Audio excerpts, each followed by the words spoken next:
Hi, welcome to the channel.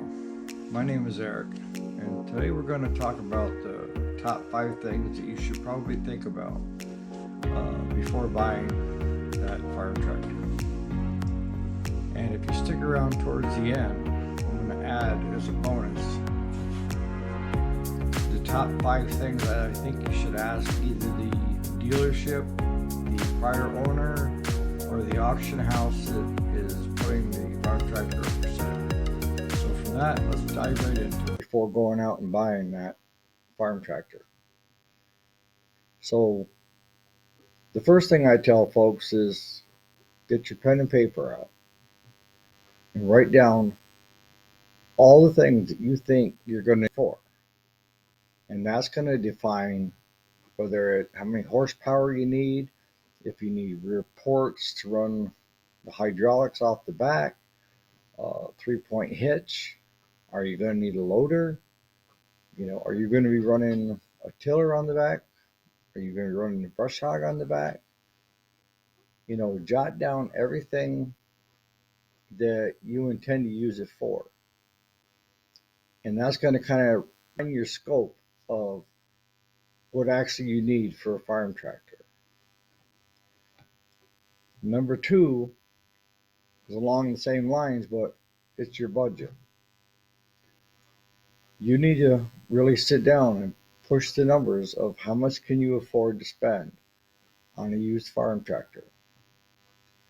Uh, are you going to be buying it from an individual, or are you going to be buying it from a dealership?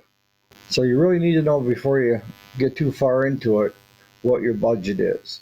If you're going to buy it, let's say from individual, you know, you can do some haggling. If you're going to buy it from a dealership, they hardly move on the price, but sometimes they'll give you a warranty, like a 60-day, or uh, if you're buying it at auction, you got to be careful there. And you really need to know what your budget is and stick to it. Don't overspend. I've seen people at auctions just go get so caught up in the bidding that before they know it, they've already spent way more than their budget and way more than that tractor was worth. We need to understand and the max that you can afford to spend on a farm tractor. The next thing, number three, is what attachments are you going to be getting for it?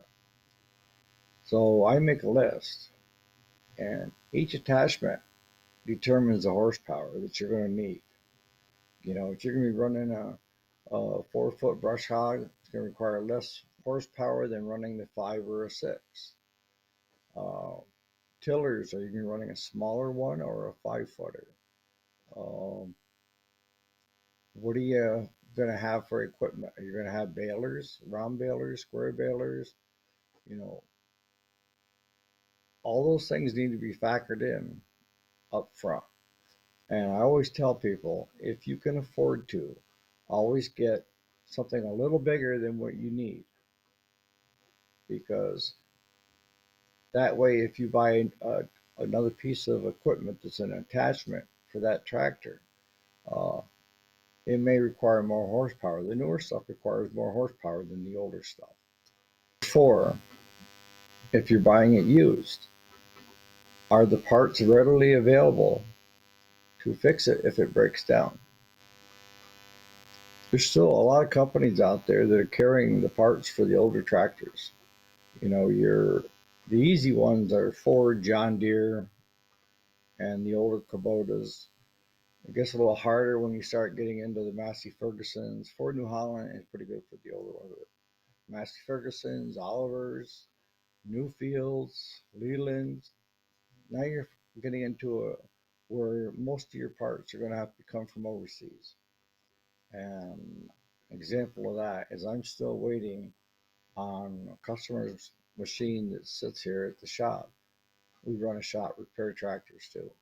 But the only thing that was lacking finishing the job was a sediment bowl for the gas tractors, so a sediment bowl uh, on the bottom of it for the fuel and stuff. And nowhere in the US could we source it. We ended up buying one in Germany, and That was almost a month ago. And it's been sitting at the port in California for the last 2 weeks and hasn't moved. So we're kind of getting a little itchy about getting that in. So are the parts readily available on that piece of equipment or on that tractor? And then number 5, warranties. If you're buying it from a dealer, does he have any warranties on it? Or is it the minute you buy it, you own it? Some have, if it's a newer tractor, some have warranties that are still in place for the transmission and engine. And if you're buying it new, of course, you darn well better get a warranty. So I hope those top 5 things will help you in your quest on your first farm tractor. If you're finding any of our content and our videos, helpful, if you could like and subscribe, that would be super. If you have questions or comments, please leave them in the comment section. I do read those. Uh, and I'm at the age where I'm never too old to learn either. So I can learn from you guys. Maybe there's some things that, you consider that are higher than my top 5. Put it in the comments. And this is just one off what I go on my experience.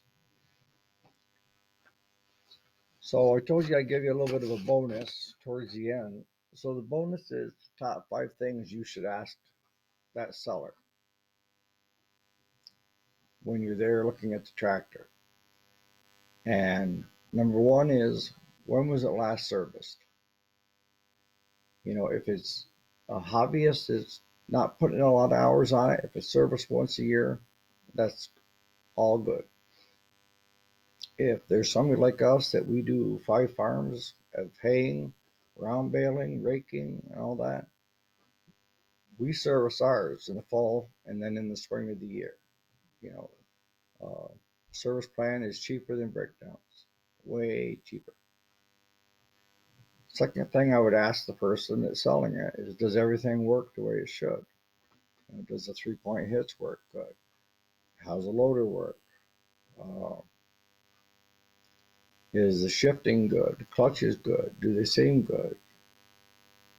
And number 3 would be, do any attachments go with it? It pays to ask. Here 3 or 4 years ago, I bought an Alice Chalmers 5040 from an individual. It was going to need some engine work. And we come up with a price. I said, do you have any attachments that go with this? And come to find out, he had a set of 3 bottom plows and a set of harrows that he said, if you want them, you can have them. So always ask if there's any attachments that go with it. Some guys are just getting out, the older guys. If there's a loader on it, are the rear tires loaded? And when I say loaded, do they have calcium chloride in them? And what it does is it balances the tractor from the weight you're lifting in the front to the underweight in the rear tires. So they just got a lot more weight in the rear end to keep it from coming up or losing traction.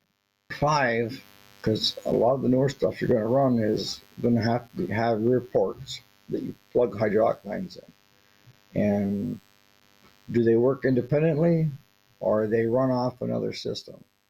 I mean, I've seen a lot of them come through our shop here, and I've bought a few of them that you can't run the loader if you're running the remote to the back. So these are usually a lever you have to switch to go from the front to the back. The one you really want is going to be one that doesn't matter whether it's the loader still works with the attachment or they're on a different system. On that, I'm going to end the video. Like I say, we appreciate you guys so much for watching our videos and commenting and sharing. And until the next video, have a great day.